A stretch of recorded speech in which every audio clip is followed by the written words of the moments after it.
Give your self ample time, ठीक है। और ऐसा भी हमें कई बार लगता है कि वी आर रेडी, पर हमें अपॉर्चुनिटी मिल नहीं रही है एंड इट्स जस्ट अनजस्ट या हमारे साथ अनफेयर है वो चीज़, बट ऐसा नहीं होता। समटाइम्स आप जेन्युइनली उस चीज़ के लिए रेडी नहीं होते हो, जो चीज़ आप डिज़ायर कर रहे हो। हर किसी की इच्छा होती है कि मैं यहाँ पहुँच जाऊँ, मैं वहाँ पहुँच जाऊँ, और ये अच्छी चीज़ है ना, एक्सपेक्ट करना चाहिए। आपके गोल्स होंगे, आप तभी उस पर वर्क करोगे, लेकिन पेशेंस रखना ज़रूरी है। Hey guys, कैसे हो सब? होप सब बढ़िया मजे में होंगे। द हसलर्स पॉडकास्ट में आप सभी का स्वागत है। आज की जो हमारी गेस्ट हैं और जो वो कर रही हैं या वो जो अचीव कर चुकी हैं, उन सब चीज़ों को अचीव करने का बहुत सी लड़कियों का सपना होता है। ये काफ़ी ब्रांड्स के साथ काम कर चुकी हैं और तो और ये गाने में भी फीचर हो चुकी हैं। तो आइए मिलते हैं दीपांशी प्रवेश भनोट से और जानते हैं उनकी कहानी उन्हीं की जुबानी। First of all Deepanshi, thank you podcast पे आने के लिए। Thank you. तो हमारा जैसे कि मैं जिन लोगों को जानता हूँ तो उनके साथ एक फर्स्ट मतलब कि ये होता है कि हम दोनों एक दूसरे को कैसे जानते हैं, तो थोड़ा सा बताओगे? याद है आपको कुछ? हाँ, मुझे, आई डोंट फॉरगेट।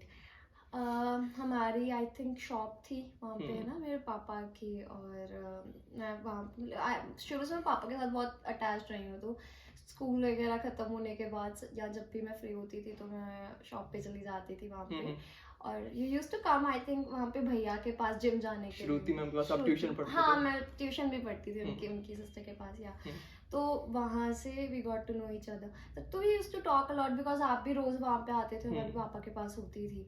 तो जितना मुझे याद है इतना ही याद है कि वहाँ से फिर वहाँ से थोड़ी बहुत बातचीत स्टार्ट हुई। और मेन अभी जाके जब हम एक दूसरे से वापस कनेक्ट हुए हाँ, इस टाइम अब तो मतलब काफी टाइम हो गया था, बात बीच में नहीं हुई है ना, बस you were doing something else, मैं कुछ और कर रही थी। फिर आई थिंक वहाँ से हमने फिर शॉप भी चेंज कर ली थी, तो फिर उसके बाद तो कुछ टाइम के लिए बात नहीं हुई। ठीक है दीपांशी, जैसे अब हम स्टार्ट करते हैं एक छोटी सी इंट्रो के साथ आपकी। तो आपने जैसे +2 में मेडिकल ली है ना, उसके बाद आपने क्या ऑप्ट किया? ठीक है, और उसके बाद अभी भी जैसे आपकी स्टडी चल रही है, जैसे आपने कहा एग्जाम दे रहे हो, तो अभी क्या कर रहे हो? तो इट्स लाइक ऑनेस्टली मेरा स्टडी का 12th तक का बहुत स्मूथ रहा है।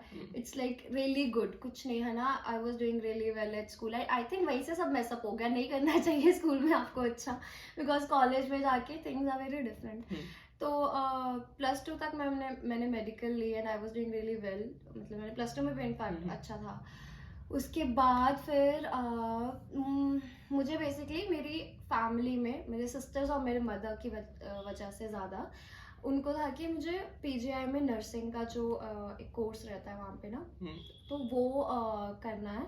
उसके लिए कंपेटिटिव एक एग्ज़ाम होता है उनका, और वो आपको देना पड़ता है। तो वो देने के लिए मैंने ड्रॉप किया, but my father was very concern, उनको नहीं चाहिए था कि मैं इतना स्ट्रेस लूँ लाइफ में, because he was himself very much into art field. उन्होंने थिएटर भी किया था, तो उनको शुरू से था कि कुछ इसी लाइन में मैं करूँ, कुछ म्यूजिक में या फिर कुछ थिएटर में या कुछ भी इस तरह का। तो उन्होंने कभी इतना प्रेशर नहीं दिया। फिर ही सेड कि पता नहीं ना, इट्स वेरी डाइसी, आपका पेपर क्लियर होता है नहीं होता है। प्लस आज के टाइम में लोग इतने अवेयर हैं, 10th से ही वो सारे कंपेटिटिव एग्जाम्स की तैयारियां ना स्टार्ट कर देते हैं। एंड तो उन्होंने फिर कहा कि आप 2018-19 को ऐसे घर पे बैठ के तैयारी करने के लिए मत यूज़ करो, सिर्फ आप कुछ कोर्स भी साथ में कर लो। फिर मैंने एक डिप्लोमा किया उस टाइम पे मेडिकल में, वो 2018-19 चला। फिर मैंने उसके बाद एग्ज़ाम दिया, बट वो नहीं हुआ। फिर उसके बाद मैंने नर्सिंग, फिर घर वाले बोलते कि आप मतलब प्राइवेट नर्सिंग कर लो, कि हम कॉलेज में कर देते। फिर उन्होंने एडमिशन भी इनफैक्ट दिलवाई, बट आई वाज लाइक कि मुझे नहीं करना अल्टीमेटली, क्योंकि आप कर भी लोगे है ना, it's not just about the degree, आपने कर भी लिया, उसके बाद आपको जॉब भी तो उसी फील्ड में करनी है। अब मैं हर दिन किसी ऐसे काम पे नहीं जाना चाहती जहाँ पे जाके मुझे घर आके बड़ा ऐसा फील हो कि उस जॉब ने मेरा इतना % ले लिया and I am still not happy. आप हैप्पी सिर्फ एक ही टाइम पे हो रहे हो जब आपको सैलरी आ रही है। तो I don't want to be in that line. कई लोगों के ड्रीम्स होते हैं and it's a very nice profession, noble profession, अगर आप मेडिकल में हो। तो मुझे नहीं करना था, तो फिर मैंने नहीं किया। फिर उसके बाद ऑफ कोर्स एटलीस्ट आपको ग्रेजुएटेड तो होना ही चाहिए, है ना। तो तब तक क्लियर भी नहीं था कि मुझे बेसिकली क्या करना है, बस ये था कि एक बार ग्रेजुएशन हो जाए फिर मैं कुछ आर्ट में ही करूँगी आगे। फिर मैंने ग्रेजुएशन अपनी स्टार्ट की साइकोलॉजी और आईटी सब्जेक्ट्स के साथ। चलो बढ़िया है। तो अभी जॉब, जैसे आपने कहा ना जॉब कर रहे हो, तो जॉब किस फील्ड में चल रही है अभी? जॉब मैं फिलहाल अमेजोन के साथ कर रही हूँ। अमेजोन के साथ, ठीक है। और बाकी आपने जैसे अब ये एक्टिंग और मॉडलिंग वाली लाइन में आपने स्टेप लिया, तो ये कब सोचा था और कब पहला स्टेप? कभी नहीं सोचा था। सोचा ही था? नहीं सोचा था। तो वही एक्चुअली थिंक चीज क्या है कि एक होता है कि आपके लिए हर चीज एक टर्म होती है ना, जैसे कुछ लोगों के लिए जो उस बैकग्राउंड से नहीं आ रहे हैं उनके लिए वो बड़ी नए टर्म्स हैं। मेरे लिए बिजनेस एक बहुत नई टर्म है, आपके लिए शायद नहीं होगी, ठीक है, आपकी फैमिली अगर उसी फील्ड में है या कैसे है। तो मेरे लिए इस फील्ड को लेके कुछ बहुत न्यू नहीं था, बिकॉज बचपन से ही मैं बता रही हूँ ना कि मैंने एक्सपीरियंसेस सुने अपने पापा के, वो थिएटर करते थे, ही यूज्ड टू सिंग। तो और फिर मैं लिखती भी थी, इनफैक्ट इससे पहले मैं लिखती थी। तो कहीं ना कहीं आपका थोड़ा सा वो एक टच रहता ही है ना, लिखने के साथ और एक्टिंग के साथ या किसी भी चीज़ के साथ। तो इसलिए कुछ इतना नया नहीं था। तो every time I was trying to do something. मुझे याद है अभी भी, आई थिंक जब मैं काफ़ी छोटी थी स्कूल टाइम पे, मैं अपने फादर के साथ बैठ के रात के 3:30 और सुबह के 4 बजे तक हम दोनों बैठ के कुछ नहीं करते थे। जैसे जैमिंग करते हैं ना आजकल लोग, उसको जैमिंग बोलते हैं, गाने गाते हैं, बस कुछ भी। हम लोग वैसे बैठ के सिर्फ पुराने गाने सुनते थे और गाते होते थे 3:30-4 बजे तक। सुबह मेरा स्कूल होता था एंड ही डजंट केयर कि स्कूल जाने ने छुट्टी मार ली। मैं क्या ठीक है, और मैं छुट्टी मार भी लेती थी। रीजन क्या कि मैं रात को 4 बजे तक गाने गा रही थी पापा के साथ, and he used to teach me कौन सा कहाँ से कैसे गाना है, ये वो। तो वो मेरे लिए ये फील्ड एक शुरू से ही बहुत रही है कि हाँ आप इन्वॉल्व इसमें रहते ही हो। तो मुझे ऐसे बड़ी कई बार हैरत होती थी जब मैं लोगों को देखती थी कि उन्हें कोई इंटरेस्ट नहीं है, पोइट्री में कोई इंटरेस्ट नहीं है, म्यूजिक में कोई इंटरेस्ट नहीं है। तो आई फील लाइक कि आपकी लाइफ उनके बिना बड़ी रुखी सी हो जाती है। तो कुछ नया नहीं था। I always trying to do something. फिर पोइट्री के बाद फिर पता नहीं कैसे बस ये स्टार्ट हो गया। ठीक है, चलो फिर भी बहुत बढ़िया वो रही आपकी। और तो जो आपने गानों की बात की, बट आजकल के अगर जनरेशन को देखा जाए, उनको इन गानों का मतलब कि वो समझ नहीं आता है नहीं, हाँ नहीं आता है वो, जब तक कि मुझे लगता है जब तक रील्स पे वो फेमस नहीं हो वापस से जाता, ट्रेंड नहीं हो जाते। हाँ है ना, जब तक वो रील पे फेमस नहीं हो जाता तब तक उन्हें उसमें कुछ नया नहीं दिखता है, कुछ उसमें बात नहीं दिखती है। बट ऐसा नहीं है। आप अगर ध्यान से सुनो तो वो जेन्युइनली वो जो एवरग्रीन वर्ड यूज होता है ना कुछ पुराने गानों के लिए, वो आपको जेन्युइनली फील होगा। आप आज भी उन गानों के साथ रिलेट कर सकते हो। आप आज भी उन गानों में हर बार सुनोगे तो आपको नया ही लगेगा, फ्रेश ही लगेगा, वो आवाजें ही आपको फ्रेश लगेंगी। उसमें कुछ पुराना होने लायक है ही नहीं है। But you need a little bit of patience और एक फील आपको चाहिए। वो लंबे गाने होते हैं ना, थोड़ा सा भाई हाँ, वो ये नहीं है ना फिर कि आपने आजकल जैसे गानों में 2-3 वो जो कैची सी लाइंस हैं उनके अराउंड सारा गाना बन जाता है, ऐसा नहीं है। उनके हर स्टैंजा में आपको कुछ नया मिलता है, कुछ नए वर्ड्स हैं। That's beauty. चलो एक हम सिनेरियो लेते हैं, जैसे एक मतलब की गर्ल है हमारे जैसे छोटे शहर या फिर गांव की है, ठीक है, तो उसने +2 की और अब वो कॉलेज में गई है। तो नया नया उसने फ्रेशर देखा है ना, फ्रेशर पार्टी होती है, तो उसको वहां पे रैंप वॉक, उसने एक नई चीज वो करी है। तो अब उसका मन हो गया मॉडलिंग का, ठीक है, बट उसको ये नहीं पता कि पोर्टफोलियो क्या होता है, उसको ये नहीं पता कि भाई इसके लिए हमें ज्वाइन क्या करना पड़ता है। तो उसके लिए कोई इजी स्टेप्स कि भाई हाँ भाई अगर उसको इस लाइन में जाना है तो क्या बोलेगा? द थिंग इज कि इंडस्ट्री भी ना कोई एक तरह की इंडस्ट्री नहीं होती है। एंड ऑनेस्टली मैं पर्सनली ऐसा बिलीव करती हूँ, आई हैवंट रीच्ड सो फार, भी मैं इतनी दूर नहीं पहुंची हूँ कि मैं है ना एक प्रॉपर गाइडेंस दे सकूँ। बट फिर भी जितना आप हाँ, अभी तक जहाँ पे आए हो, तो उसके according I can say that कि हर तरह की इंडस्ट्री को भी आप बहुत सारे पार्ट्स में डिवाइड कर चुके हो ना। एक है जो यहाँ पे है, जो कोर है और जो एग्जैक्टली प्रोडक्शन कर रहे हैं चीज़ों की, है ना, जो लार्ज लेवल पे आप देख रहे हो। उसके फिर नीचे कुछ इंडस्ट्री आती है, तो और उसके नीचे आती है जो आप कॉलेज लेवल्स पे देखते हो, है ना, जो मॉडलिंग एजेंसीज ने वहाँ पे मॉडलिंग के कुछ ग्रुप्स बने होते हैं हर कॉलेज में, है ना, सेपरेट। और तो आप है ना उनको आप ज्वाइन कर सकते हो। हर कॉलेज में आई थिंक होते हैं, आई एम नॉट श्योर किन किन कॉलेजेस में है, but Chandigarh most of the colleges में आपको मिल जाएंगे, तो आप उनको ज्वाइन कर सकते हो। प्लस मुझे ऐसा लगता है कि अगर किसी भी चीज़ से पहले आप पोर्टफोलियो में इन्वेस्ट कर रहे हो या कुछ भी कर रहे हो, आपको सेल्फ ग्रूमिंग करना बहुत ज़रूरी है, ठीक है। You should know your self पहले तो अच्छे से, कि आप क्या कर रहे हो, क्यों कर रहे हो, आपको करना है या नहीं करना है, किन चीज़ों में बेहतर हो और किन चीज़ों में बेहतर नहीं हो। एटलीस्ट अपने बारे में पता होना बहुत ज़रूरी है if you are going into that field. उसके बाद ही आप किसी एजेंसीज को ज्वाइन करो तो बेटर है। कुछ एजेंसीज होती हैं जो ग्रूमिंग वगैरह भी करवाती हैं, but that's again I think paid और समथिंग, हर एजेंसी का अलग रहता है। बट पोर्टफोलियो और सब कुछ चीज़ें यूजुअली अगर आप एज अ मॉडल ही स्टार्ट करना चाहते हो तो वो सब यूजुअली पेड ही रहता है। तो उसके लिए पहले यू शुड नो कि आपको ये बेसिकली करना है या ये सिर्फ आपका शौक है, ठीक है। तो कॉलेजेस में अगर बात करें कि कॉलेजेस में किसी को स्टार्ट करना है, तो सबसे बेहतर है कि कॉलेजेस में हमेशा ही ग्रुप्स बने होते हैं, आप उनको ज्वाइन करो, आप सेल्फ ग्रूमिंग करो, उसके बाद है ना आपको पता चलेगा कि आपके लिए क्या चीज़ वर्क कर रही है, क्या चीज़ वर्क नहीं कर रही है, and then only you can just start from there. चलो काफ़ी हेल्प मिलेगी मेरे को लगता है इससे। तो एक ना मेरे पास 2-3 दिन पहले की बात है, तो मेरे पास किसी का मैसेज आता है, वो 201 फॉलोअर्स थे उसके, ज़्यादा नहीं। तो उसने मेरे को मैसेज क्या किया कि मैंने ना कोई एक क्या था फैशन आइकन नाम से पेज वो, या फिर मैंने पोस्ट लाइक कर दी होगी इंस्टा पे, फिर उसका सजेशन भी तुम्हारे पास वैसे ही आते हैं। तो बंदे ने मेरे को मैसेज किया कि आप मॉडलिंग में इंटरेस्टेड हो। अच्छा। मैंने ऐसे ही मजे लेने के लिए कह दिया हाँ भाई हूँ। तो फिर देन कहता कि मैं लैक्मे फैशन वीक हो रहा है, तो आप मुझे अपना पोर्टफोलियो सेंड कर दो। मैंने कहा भाई मेरे पास है नहीं। तो फिर उसके बाद कहता नहीं है। फिर उसके बाद ये मतलब कि अगर बंदे को क्योंकि अब आजकल फ्रॉड भी बहुत हो रहे हैं ना पैसे इस चीज़ के नाम पे, तो बंदा अगर कंफर्म करना चाहिए कि ये फ्रॉड है या फिर रियल है, तो ये कैसे हो सकता है? फ्रॉड एक्चुअली सिर्फ इस तरह के फ्रॉड्स नहीं है, फ्रॉड्स और भी बहुत तरह के हैं। जैसे आप काम लेने भी किसी के पास जाओगे ना, आपको तब भी बहुत सारे फ्रॉडुलेंट लोग मिलेंगे वहाँ पे भी, है ना। सबसे बेस्ट है जब आपको बात करके ना पता चल जाएगा कि किस इंसान के पास जेन्युइनली आपके लिए काम है, किसके पास आपके लिए काम नहीं है, ठीक है। और दूसरी चीज़ कि कभी भी आपको अपनी जेब से पैसे देने की ज़रूरत नहीं है। आप वहाँ पे काम करने जा रहे हो, आप ऑलरेडी उनको सर्विस दे रहे हो। Models do get paid, models अपनी जेब से पैसे नहीं देते हैं। अगर आपको अपनी जेब से ही पैसे देने हैं तो आप पैसे दे के अपना पोर्टफोलियो रेडी कर लो, ठीक है।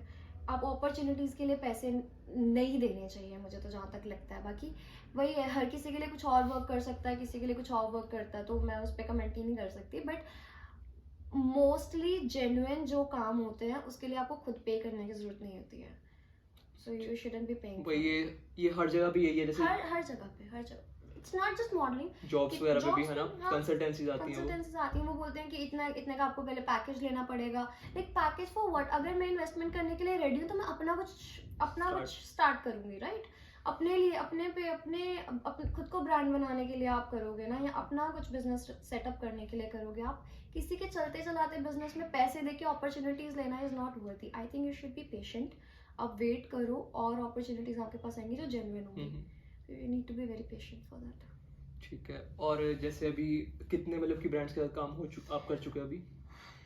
मेरे को इतना ज़्यादा कुछ टाइम भी नहीं हुआ अभी तक, तो फिर भी all together, but different labels हैं। जैसे कि मैंने अभी रिसेंटली बीबा के साथ किया था, उससे पहले मैंने स्कॉडा के लिए किया था, उनकी कोई कार की ब्रांडिंग वगैरह था, वो था। उसके अलावा मैंने यूबॉर्न के साथ किया था, मैंने पीपी ज्वेलर्स के साथ भी किया है, और मैंने तनिष्क के साथ भी किया है। उस तरह से और 2-3 ब्रांड्स भी हैं जो मेजरली नोन ब्रांड्स हैं। उसके अलावा मुझे ऐसा लगता है कि आजकल जो इंडस्ट्री को रूल कर रहे हैं मोस्टली नॉर्दर्न साइड पे, वो जो आप ब्राइडल वेयर डिज़ाइनर्स देखते हो, उनकी एक outfit is worth 5 to 7 lakhs। तो वो इतनी डीप और वो इतनी रिच इंडस्ट्री है ऑनेस्टली कि इट्स टू गुड। तो उनके साथ बहुत सारी आपको अपॉर्चुनिटीज़ मिल जाते हैं यूजुअली। इट्स इधर मतलब हमारे वाले रीजन में तो ज़्यादा उन्हीं का काम है अगर आप देखो तो। ठीक है। तो इनमें से कोई ऐसा है कि भी जिसके साथ लगाओ कि बेस्ट है यार, बेस्ट है कोई केस? सभी तो सभी अच्छे होते हैं, सभी बढ़िया थे। हाँ सभी गुड होते हैं, सबके साथ अलग अलग एक्सपीरियंसेस रहते हैं, सबका काम करने का तरीका अलग है, सबकी रिक्वायरमेंट्स भी अलग है। तो ठीक है। आई थिंक जब आप एक बार वहाँ पे पहुँच जाते हो ना काम करने के लिए सेट पे, तो you have to make yourself comfortable और you have to make yourself uncomfortable. Choice is yours. जब बंदा नया जाता है, जैसे मैं नई जब जाती थी सेट्स पे, तो मैं बहुत अनकम्फर्टेबल फील करती थी। अब क्योंकि कई बार ऐसे भी होता है कि आपको साथ में को मॉडल्स भी होते हैं आपके, और जब आप उनकी तरफ देखते हो तो they are very pretty, they are very tall, they are very fit, they are very pretty and they are experienced. उन्होंने आपसे ज़्यादा काम किया है, उनका सेट पे आके ऐसे बैठने का तरीका आपसे अलग है। आप अपने मतलब ऑफ कोर्स जब आप स्टार्ट करते हो तब तो चीज़ें बहुत ही अलग होती है ना। I used to go by a bus carrying all my stuff, my heels, my my jewellery, जो भी वो उस टाइम पे मंगवाते थे कि आप अपनी तरफ से ये चीज़ें लेके आना।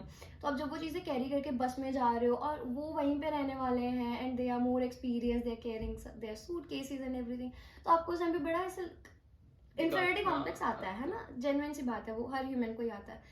और ठीक है, वो आपको बड़ा उस टाइम पे बड़ा फील होता था, तो उस टाइम पे थोड़ा डिस्कम्फर्ट फील होता है आपको कई बार।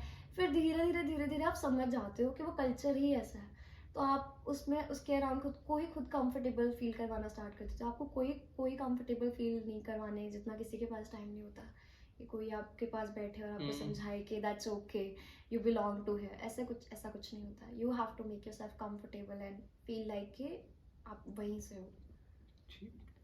और सॉन्ग का कैसे, जो अभी एक सॉन्ग भी किया ना अभी, एक्सपीरियंस कैसा, उसका कैसा एक्सपीरियंस रहा?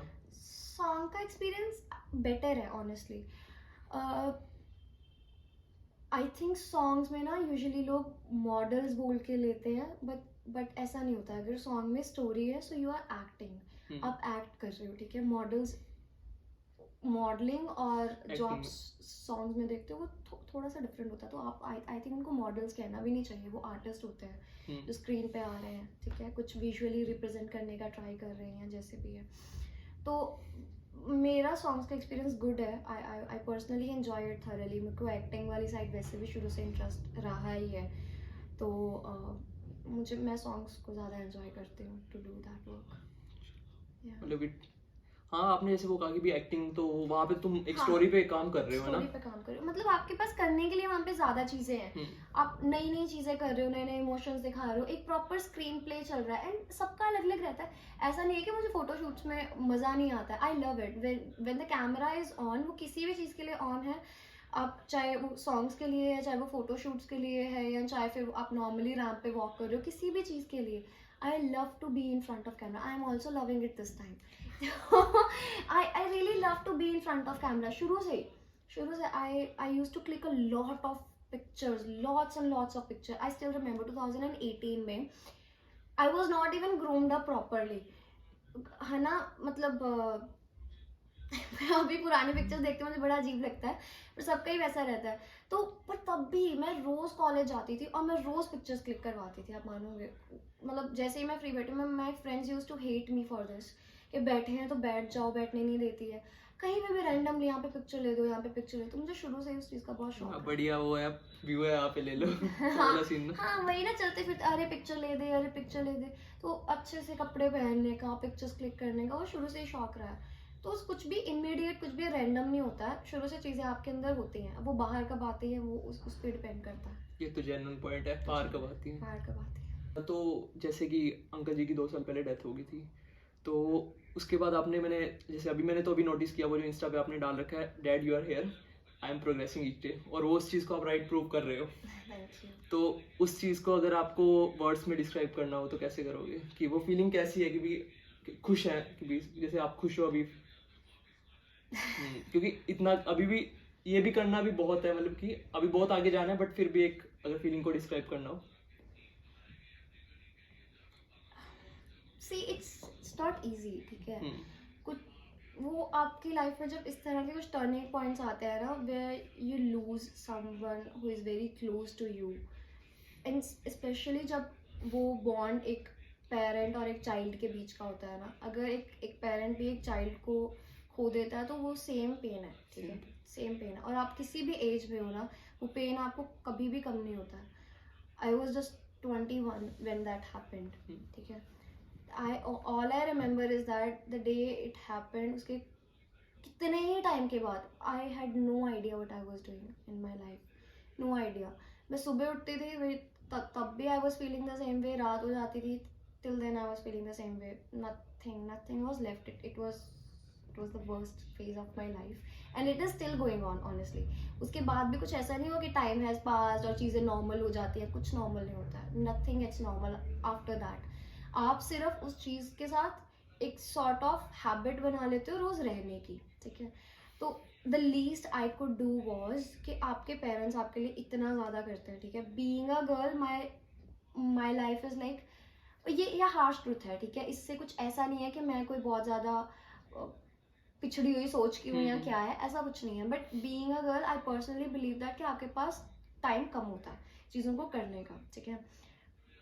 After marriage your life is going to be completely different. तो आपके पास बड़ा कम टाइम होता है और इट्स सॉर्ट ऑफ लाइक कि आप उसके बाद अपनी लाइफ को डेडिकेट कर देते हो किसी और पर्सन के लिए, है ना. और वो बड़ी बड़ी प्यारी चीज़ है. इफ आप अगर आप उसको ध्यान से देखो, वो कोई बुरी चीज़ नहीं है, बड़ी अच्छी चीज़ है. लेकिन अगर the least I was able to do for my father, because वो सब कुछ इतना जल्दी हुआ, मैं तब भी कॉलेज में थी, कुछ कर नहीं पा रही थी, है ना, कुछ नहीं था मेरे पास कि I was able to do something for him. तो सबसे कम चीज़ जो मैं उनके लिए कर सकती थी, I started dedicating my whole life to him, ठीक है. Changing my name, changing my birth date, changing everything to him, to dedicate all to him. Like I got everything from him, सब उनसे मिला है. तो कम से कम जो मैं चीज़ें उनको कर सकती हूँ, जो भी मैं कर रही हूँ वो उनके लिए है ना, सब उनके लिए है. सो या वो जो मैंने लिखा है हेयर डाइट, वो उसी वजह से, because he still there. Parents आपको कभी नहीं छोड़ते हैं. अब मैं 60 ईयर्स की भी हो जाऊंगी ना, अगर तब तक लाइफ रहे या ना रहे, जब भी है, आप जितने मर्जी बड़े हो जाओ, आपके पेरेंट्स प्रेजेंट हैं या नहीं है, always watching on you, always watching on you. अरे बहुत बढ़िया कर रहे हो, क्योंकि वो खुशी होंगे. अब मेरे को इतना पता है कि इतना I really think so. अब बस वो दुखी ना हो, बाकी तो नहीं, ठीक दुखी है. नहीं होते, अब नहीं दुखी होते. खुश तो वो शुरू से ही, खुश मिजाज तो वो बहुत ज्यादा ही है. वो तो हाँ, मैंने देखा है. खुश मिजाज तो वो शुरू से ही है, बस ठीक है. तो जैसे आपने एक बार याद है कि आपने बताया था कि मैंने फिटनेस स्टार्ट की है, तो है ना. मैंने बहुत बार स्टार्ट की है वो, बहुत. तो अभी कंटिन्यू हो रही हो? नहीं, मैं पता नहीं कितनी बार जिम जाके कितनी बार जिम छोड़ चुकी हूँ. मेरे को खुद कोई आइडिया नहीं है. मैं पहले जाती थी लूज करने के लिए. अच्छा. पता नहीं क्या लूज करना था मैंने तब भी, बट मैं जाती थी, है ना, कि जाऊंगी करूंगी, अरे कुछ तो, और फिर छोड़ देती थी. उसके बाद कितनी बार, अभी तो लाइक वो जो जिम ट्रेनर भी है ना, अभी वो भी मुझे सीरियसली नहीं लेते हैं, ठीक है. नहीं लेते हैं. मोटिवेटेड होके 1-2 दिन आएगी, वो भी मुश्किल से ही, उसके बाद फिर मैं गायब हो जाती हूँ. एंड ऐसा नहीं है कि मैं करना चाहती हूँ ऐसा, बट जेन्युइनली कुछ ना कुछ आ जाता है उस टाइम पे कि फिर वो कंसिस्टेंसी बन नहीं पाती है, ब्रेक हो जाती है. तो इस वजह से हाँ, अगर जिम 24/7 खुली रहेगी, फिर मैं आने के लिए रेडी हूँ. फिर तो फिर मैं डेली आने वगैरह के- रहना हाँ, पड़ेगा. फिर वो एनी टाइम मैं- फिटनेस होती है ना, फिर 24/7. मैं आने के लिए रेडी हूँ, क्योंकि आपको कुछ शेड्यूल का है ही नहीं है. तो फिर और उस पर फिर आपको जॉब भी मैनेज करनी है, 9 घंटे वो चलती है, ठीक है. उसके ऊपर से फिर आपको साथ के साथ शूट्स का भी मैनेज करना है, घर के भी काम है, बाहर के भी काम है. उसमें बड़ा ही लेम बहाना है, मुझे पता है. 1-1.5 घंटे की बात है, बट नहीं हो पाता तो नहीं हो पाता है रोज नहीं हो के पाता. रोज, इसलिए हाँ. तो ऐसा जिम का चलो कोई नहीं बात है. नहीं, किस दिन हो जाएगा. ठीक है. तो ये चीज़ अब जैसे अब जो आजकल की बहुत सी गर्ल्स हैं, वो शॉर्टकट ले रही हैं अपने, मतलब कि एक फेम के चक्कर में ना. बट वो फेम जो होता है वो शॉर्ट ही फेम होता है. क्योंकि अब जैसे अगर जिनकी ऑडियंस देखी जाए, वो उनकी ऑडियंस भी वैसी सी होती है कि भाई एक टाइम तो उनको पसंद कर रहे हैं ना, तो एक टाइम पे आके वही ऑडियंस उनको तंग करती है. तो अब ये क्यों हो रहा है? उनके पास पेशेंस की कमी है गर्ल्स के पास, या फिर उनको ये लगता है कि इसके अलावा और कोई टैलेंट नहीं है? क्या हो सकता है इसका? टैलेंट की बात तो आई डोंट नो, जब तक मैं किसी को पर्सनली नहीं जानती उसका कितना पोटेंशियल है ना, नहीं, आप नहीं पता कर सकते हो किसी की 4-5 पोस्ट देखने के बाद कि उसका क्या टैलेंट है या क्या पर्सनालिटी है ओवरऑल. बट हाँ, शॉर्टकट की जो बात है, it's not just on social media. Shortcut आपको नॉर्मल काम करते हुए भी दिखेंगे, ठीक है. अगर मैं भी अपने उसकी बात करूँ, है ना, जहाँ पे भी आर वर्किंग करंटली, हर जगह पे शॉर्टकट्स हैं. अब आप क्या यूज़ करते हो क्या नहीं करते हो, मेरा ऐसा पर्सनली बिलीव है कि आप जितनी जल्दी ऊपर जाते हो, आप उतनी जल्दी नीचे आते हो, ठीक है. और ये बड़ी परखी हुई बात है, और ये बहुत ही जेन्युइन बात है. आप जितनी जल्दी ऊपर जाओगे, आप उतनी जल्दी नीचे आओगे. The best thing to gain anything is to have patience and continuously working for it. बहुत दिन ऐसे आते हैं जब आपको लगता है कि this is not for me, ठीक है. मैं खामखा में धक्का लगा के बस किसी तरह से शायद पुश कर रही हूँ, और ये चीज़ मेरे लिए नहीं है, मुझे इसीलिए नहीं मिल रही है. You have to be patient. Those are the days जहाँ पे you still have to believe yourself and have a little more patience.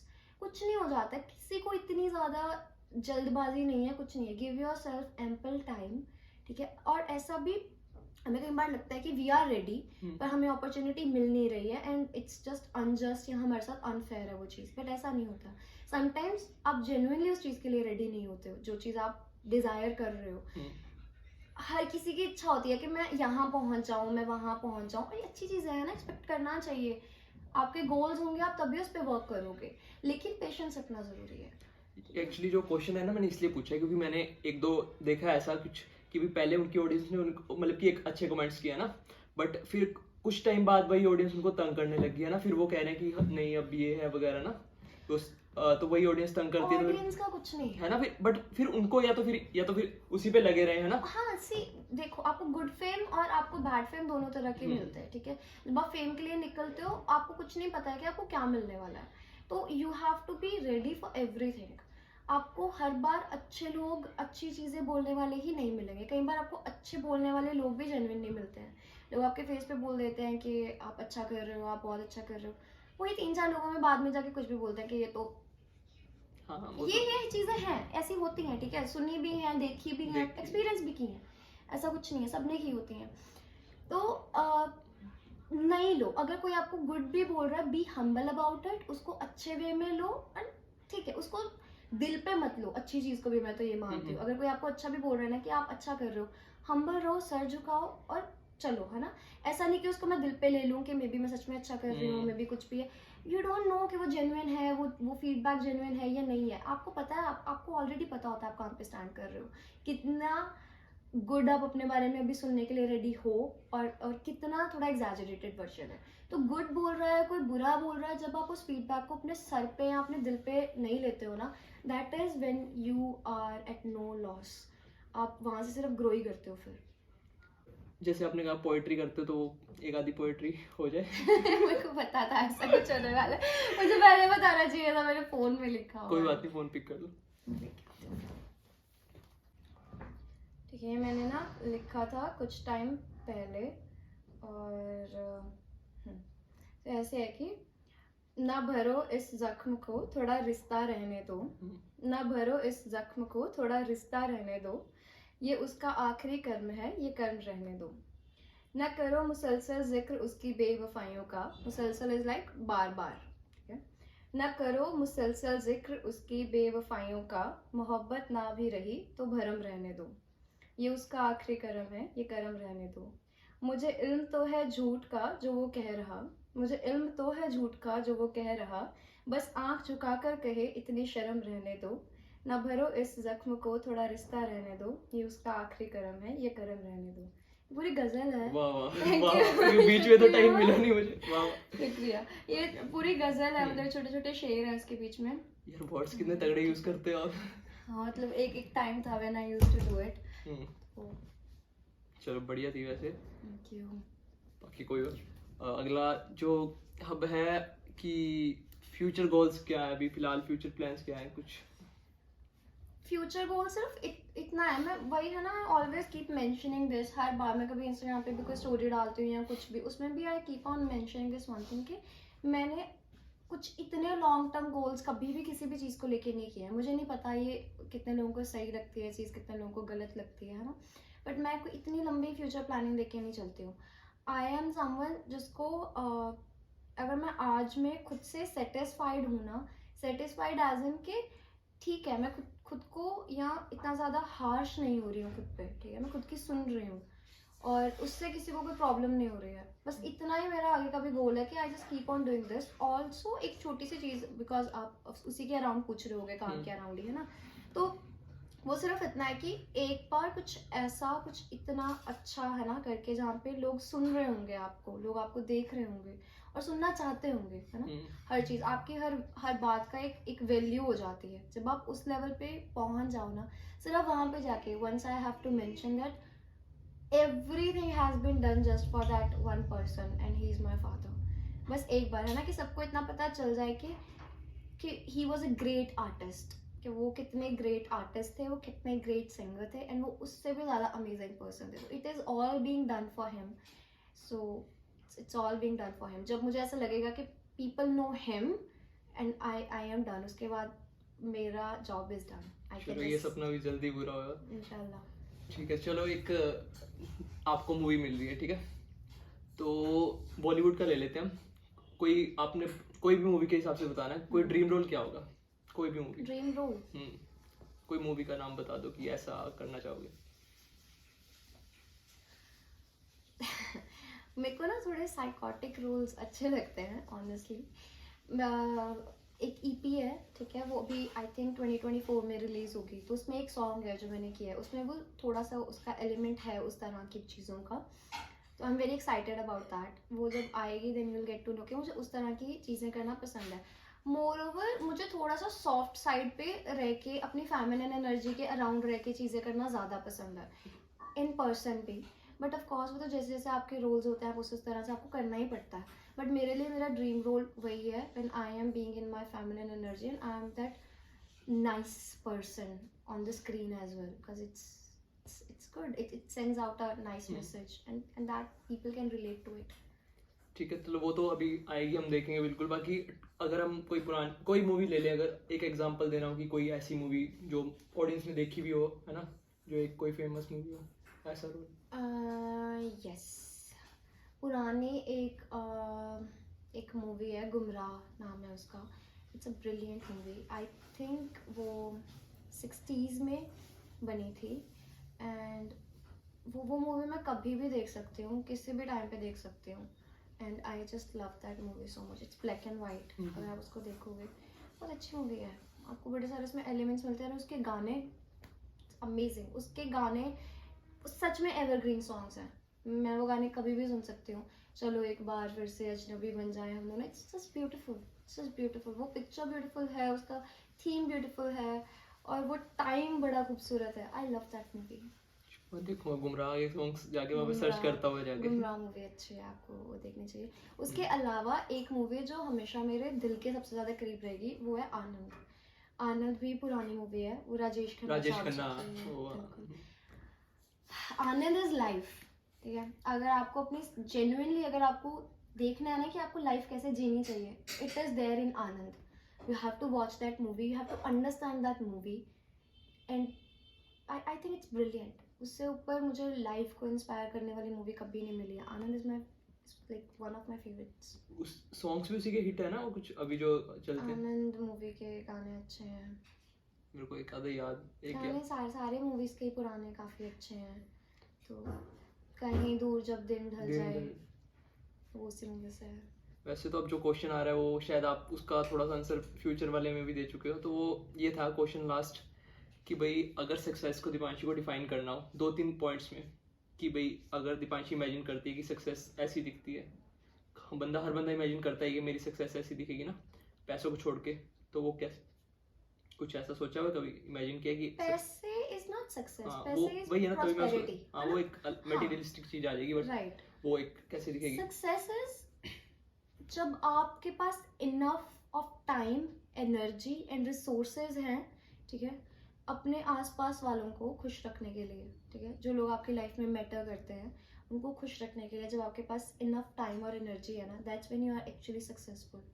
अगर मैं एक ऐसी जॉब कर रही हूँ जिसमें मेरे पास टाइम ही नहीं है ना, even if I am earning a lot, ठीक है, जिससे मैं शायद अपने घर वालों को बड़ी सारी गिफ्ट्स दे सकती हूँ, they will get some sort of happiness, वो मेरी सक्सेस नहीं है, ठीक है। सक्सेस है जब आपके पास इतनी कैपेबिलिटी है कि आप अपने आसपास वालों को खुश रख पा रहे हो, आप अपने आप को खुश रख पा रहे हो, ठीक है।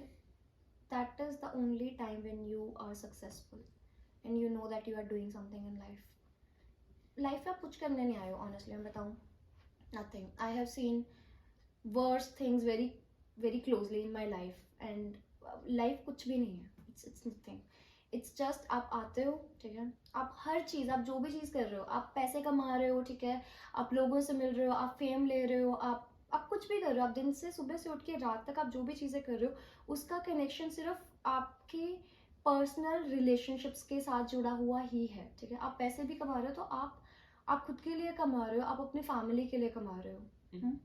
आप अगर फेम ले रहे हो, आप सक्सेस ले रहे हो, आप कुछ भी कर रहे हो, तो वो इनडायरेक्टली आपकी ही लाइफ में और आपके रिलेशनशिप्स पे अफेक्ट करने वाली चीज़ है। Life is nothing. अगर आप अपने रिलेशनशिप्स को अच्छे से नहीं सुलझा पा रहे हो और नहीं उनको जी पा रहे हो ना टाइम रहते, देन देयर इज़ नथिंग। अब भी पता भी नहीं चलता है ना कौन साथ है कौन नहीं है, अब क्या करोगे उसके बाद, क्या वो सक्सेस ही नहीं है। अगर मुझे पता है कि मैंने जो लोग मेरी लाइफ में मैटर करते थे या जिनके साथ मैं रहना चाहती हूँ, मैंने उनके साथ इनफ ऑफ गुड मेमोरीज बनाई हैं, मुझे कोई रिग्रेट नहीं है, कि मैं शायद थोड़ा टाइम और रह लेती उनके साथ, ठीक है, वो मेरे लिए फेलियर है। अगर ऐसा कुछ मेरी लाइफ में कोई रिग्रेट्स है तो, अगर नहीं है तो मैं सक्सेसफुली खुद को फील करती हूँ। मतलब कि वही है कि अगर सक्सेस वही है कि एट द एंड आप अगर कमा रहे हो तो फिर आपके वो टाइम भी होना चाहिए उनके Time साथ होना बिताने के चाहिए, लिए, कि भी है ना, होना चाहिए। वो एट द एंड अगर तुमने कमाए वो बंदे ही नहीं है तो फिर वही तो कह रही हूँ, life is nothing, life is all about love, ठीक है। वो आप किसी भी तरह का प्यार देख लो, आपका आपके पेरेंट्स के लिए प्यार, आपका आपके सिबलिंग्स के लिए प्यार, आपका आपके फ्रेंड्स के लिए, आपके पार्टनर के लिए, ठीक है, किसी के लिए भी। Life is all about love, warmth and a feeling of belongingness, that I belong to this place. अगर वो नहीं है तो लाइफ ही कुछ नहीं है। डेड पर्सन में और लिविंग पर्सन में इतना ही फर्क है, और कुछ फर्क नहीं है। ये तो मरे हुए इंसान के पास भी वेल्थ तो होती है ना। अगर चीजें मेरे नाम पे हैं और कल मैं नहीं रहती हूँ तो तब भी वो चीजें बिलोंग तो भी तो मेरे पास ही कर रही है। वो तो चलो हायरार्की और ऑर्डर के अकॉर्डिंगली मूव हो जाएंगी later on, but I am still wealthy. I जब मैं मरी तब मैं वेल्दी थी, ठीक है, लेकिन मेरे रिलेशनशिप्स तो खत्म हो जाते हैं ना। तो life is all about relationship, love and warmth. अगर वो मिसिंग है तो आप, I don't think you are alive, फिर वो मरे के समान ही मेरे है। के समान ही है। ठीक है दीपांशी, बहुत एक्सपीरियंस मिला एक तो आपके पॉडकास्ट से, और काफ़ी मज़ा आया। जो सोच रहे हो वो आगे जल्दी जल्दी हो, है ना। All the best. Thank you, बाकी thank you so much again podcast पे आने के लिए। Thank you. चलो एंड करते हैं पॉडकास्ट को। काफ़ी बढ़िया रहा पॉडकास्ट, होप आपको भी मज़ा आया होगा। Of course.